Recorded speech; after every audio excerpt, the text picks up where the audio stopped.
I'm constantly pushing organizations to think out of the box. Like, let's do something that will actually get somebody to watch from beginning to end and put their drink down and put their fork down and pay attention.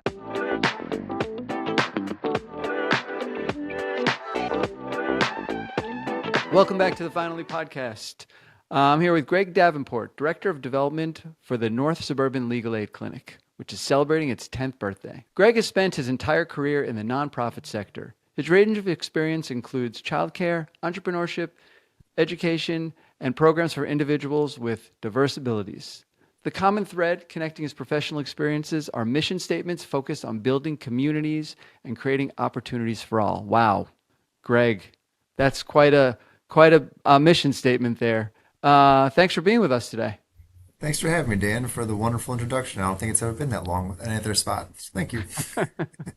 You and I met through a handful of years already through some collaboration between Bottle Rocket Media and NSLAC. Through our relationship, Greg and I, we've helped raise awareness and money for NSLAC and are constantly reminded, above all, that there are still good people doing good things in the world. Before we dig into NSLAC, Greg, I'd love to know how you wound up in a career in the nonprofit space. Did you choose it or did it choose you? Kind of interesting of how it all fell together. So, if I look back, my mother is a lifelong special educator, and I have come from a family of teachers.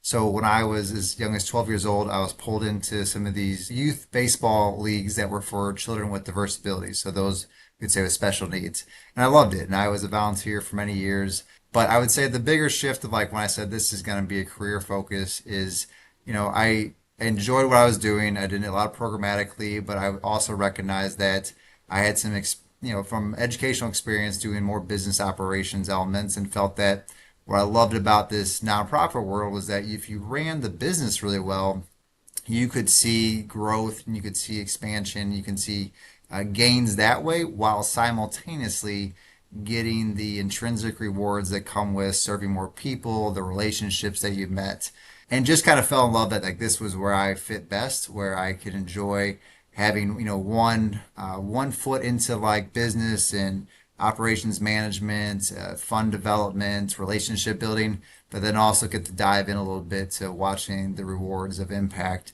when you hear stories of people that were profoundly changed by the communities you helped build or the donation you received or the new program you launched. And so it kind of became a really good fit for me. Yeah. What really drove your decision to go in this direction is purpose. You were looking for a purpose. And that's sort of this area that like it's just not taught. It's just not discussed.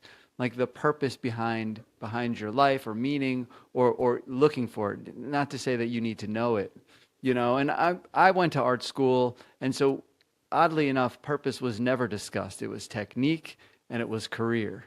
And it took me, a handful of years to realize that purpose, you really should lead with purpose because it's a much stronger foundation for whatever your career will throw at you. I agree. And I think also, this is to say that like I've enjoyed the nonprofit sector has fit me well and that finding some of that purpose. I think you can find that in so many different industries and it just what kind of fits. But I also think that what has probably kept me going the most is that you just meet this collective group of people that I don't know if you'd always experience anywhere else.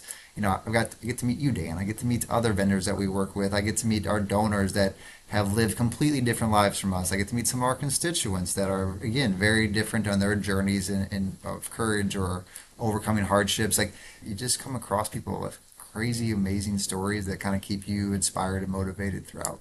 Yeah, I would say likewise. That's always been a huge perk in what I do, is allowing me to tiptoe into other lives, other careers, other places, and if I do it right, get out without disrupting. Yeah. All right, North Suburban Legal Aid Clinic. I love Yes. this organization. Founded in 2015 by Highland Park Mayor Nancy Ruttering. Talk to us a little bit about the mission. So we provide free legal services in three practice areas. It is in immigration, housing, and domestic violence. To be eligible for services, clients must live at or below 250% of the federal poverty level.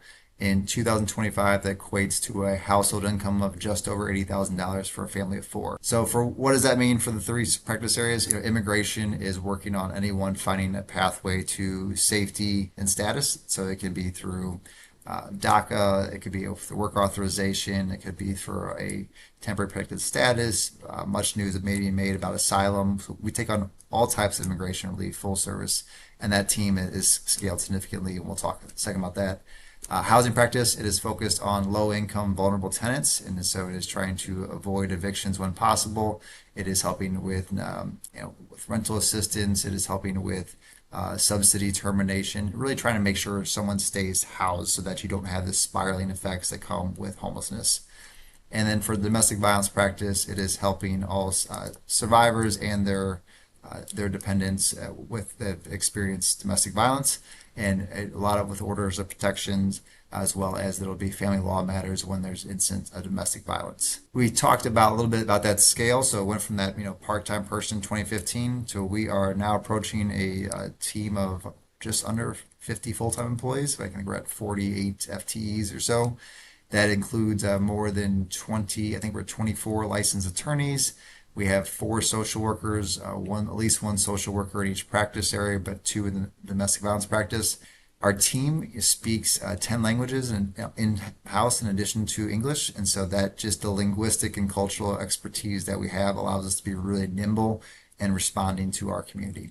So I can imagine in the areas of immigration, this is a very busy time for you It is, with yes. the current Yes. administration, and a lot of people are, I would imagine, very concerned and perhaps scared. Correct. And it has a kind of a multiple effects to it. So one, there's a lot of fear in the community, and so they're seeing just a tremendous amount of requests for what we say like our Know Your Rights presentations, more of like the community education to talk through what are your rights, what is the process, what happens if X, Y, or Z happens to me or to my neighbor or at my workplace. The other one though that's been challenging is that you're seeing pathways to relief being completely stripped away, and so that creates even more uncertainty. You're seeing things changed on just a chaotic nature of change happening on a continual basis, which it just adds a lot of angst and frustration. And honestly, it can be tough right now because things that were the norms a year ago, which was not say perfect or easy, but it now is very uncertain, and that uncertainty affects every single one. Obviously, especially clients in our care, but the staff too, who are trying to work with clients, deliver services, be certain about what they're discussing. And when you just have such a chaotic nature around the policies, it's very, very tough. Right. And because your budget is limited and the way the business is set up, it's not like you're busy with immigration, so you can build on that department, add to that department. What do you do? What do you do with so much activity? How do you manage it all? Yeah, Leah, who is our director of immigration, is just phenomenal. And to give her the stat that stands out the most of that is she has not had a single ounce of staff turnover since 2019, and yet she's grown to a team of 20 now. I've been in the nonprofit world for a while. That's unheard of. Like that's just not that type of retention is not normal. And to say that they've grown just exponentially with outwork. So I think very focused first on staff well-being, kind of the idea that if you can't show up and be ready, then you're not doing anyone any good. So how do we make sure we manage that? There's also the understanding of developing leadership, and so she has a team that has a little bit more of a hierarchical approach now as they've grown to where you have supervising attorneys, more senior attorneys that allow you to have additional checks and balances, but then also kind of can take on a team approach throughout this process, so you don't feel like you're operating, in a silo alone. And then just as the team has grown, it's also been added to some leadership roles within our collective, you could say, legal aid community. So where sometimes in these conversations, we're very much involved in key discussions about what's next, how is the group, like collective group of legal aid organizations, taking an approach to a particular situation. And so I think there's that we talk, mention the word community in the background, the community at all levels, like we're very focused on helping the immigrant community, but how do we have a strong enough internal community and also within our own network of partners that we can manage this collectively together versus like we're just going to run this on our own and figure it out. You got to have everyone involved to navigate it and in that way manage workflow too. Right. I feel like when I first started working with the organization, the statistics that shocked me were really surrounding housing because that's not something that most people think of when they think of, potential issues from any direction. Talk to me a little bit about the importance of legal assistance for housing. The number of families and households that are, you say, like right on the margin, like they're essentially overburdened by their rental requirements than they are what they're making. It is an astonishing number. And so you know that means a lot of people are living kind of paycheck to paycheck, sometimes very much struggling to keep up with rent, where even a temporary job loss, an illness, those things can completely derail individuals. Additionally, there's just not a lot of affordable housing. Like there's not a stock of just apartments in places everywhere. And then if you add another one, which ties into our practice area, those that would have identified as being disabled or elderly, and that sometimes need accommodations for those places they live, now that number gets even smaller. Like there's just not as many options. So what you see is that when people are being they're more vulnerable to obviously being evicted by falling behind on rent or others, but then two, you see it where because there's less options, they're ability to stand up for themselves or say that there's a problem here or this is not right is less because there's nowhere else for them to go. Like that's the hard part. So for us in the legal aid side of it, it is at any time that there's an eviction and we're able to support, we are going to help them do that. So we're proud about that work, and there's always more we can do, and it's just kind of on our team's role in development to secure more resources to do it. It's just amazing. I wouldn't even know that these services are out there, and that's the part to me that's so amazing about working with you is like I can help communicate that to people. It's really neat. It's really neat.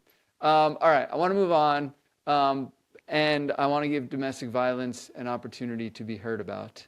As shocking as it may be, there's no shortage of domestic violence. So talk to me how the NSLAC works to help people who are maybe trying to get out of a bad situation. We recognize that we are one of the tools available to survivors. The idea is to help to give them the legal tools needed to remove themselves from an abusive relationship. What we strategically do is try to keep really strong relationships with a network of partners. So those that are aligned, it could be shelters, it could be courthouses, court advocates, it could be school counselors, so that when instances where it is recognized that legal representation should be involved or is needed, that it's a very quick referral. You got to find the person that is the trusted go-to in the community. So, who is going to be the person? And that's where you go back to referral partners of, very rarely is someone in crisis going to be like, the first thing I need is legal aid. So how do we, no, I need to get out, or I need shelter, or I need to find something for my children. Well, so how are we educating those groups so that they can understand how legal aid can be of an asset and getting them to a safe and productive life? It's so super important what you guys are doing. All right, let's switch gears and talk about video and the importance of video to North Suburban Legal Aid Clinic. The fundamental question is, how have the videos we've created together impacted the organization? I think in multiple ways. And so, to kind of get back onto it, I've been through 4 videos together. So I've been here a little over 3 years, and I've completed 4 spring events. That's our annual fundraiser that celebrates the anniversary of the organization. This past year's 10th anniversary.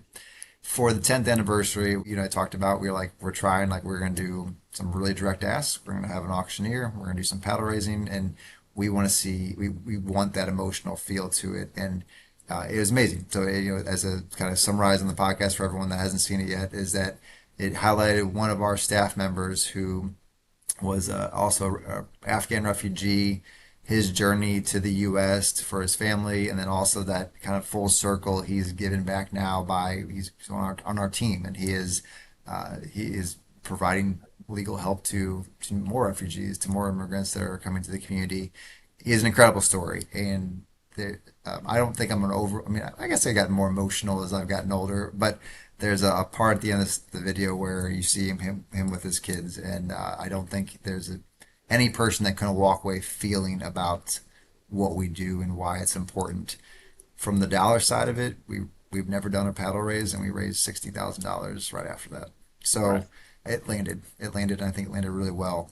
And we're thankful for you for creating that, and also kind of proud that it kind of all came together that way. Right.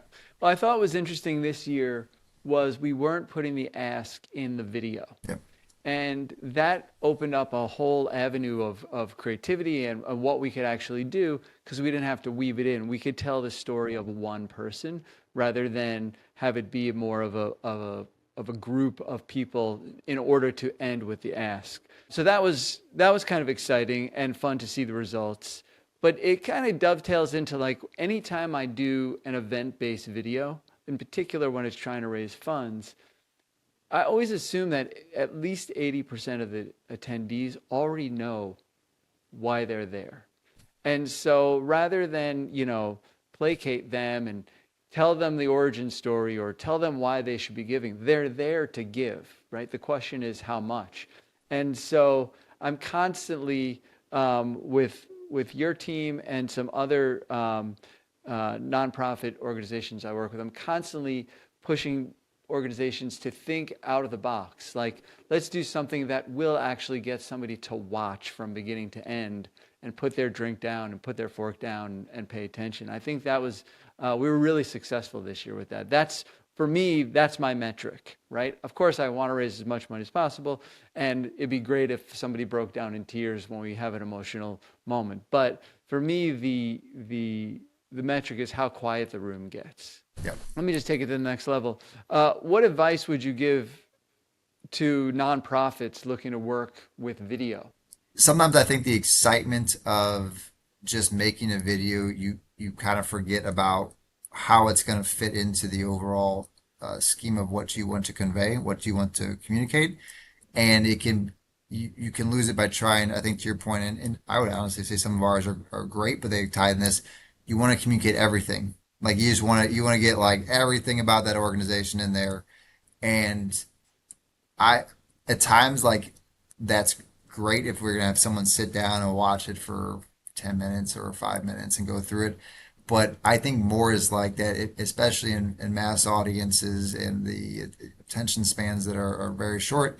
Is there a way you can communicate a feel? And so I think, what is that one message you want to get across? Because it's really hard to do everything and do it well. I'd also add to the value of the relationship of working in someone, like with Bottle Rocket Media, I don't think we're starting from ground one. Like we're starting now after I'm looking at, we started our first video with you in 2018.